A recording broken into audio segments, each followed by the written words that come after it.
আমায় দু হাত তুলে আশীর্বাদ করে যাবে না বাবা? সে তো এক কথা মা, তুমি আমাকে কত কষ্ট করে নগর থেকে ভিক্ষা করে এনে দিলে, তোমাকে আমি আশীর্বাদ না করে চলে যাচ্ছি। আমার তো বড্ড ভুল হয়ে যাচ্ছে মাগো। মাগো, তোমাকে আমি আশীর্বাদ করব, সেই আশীর্বাদ তোমাকে কেউ কোনোদিন করেনি, বাবা সেই আশীর্বাদ তোমাকে আমি করব।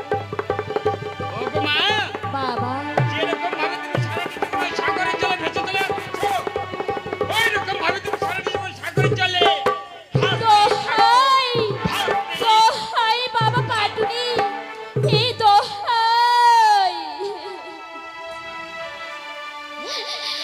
হায় প্রভু, এই আমি তোমাকে নিয়ে ভারী বিপদে পড়েছি ভাই।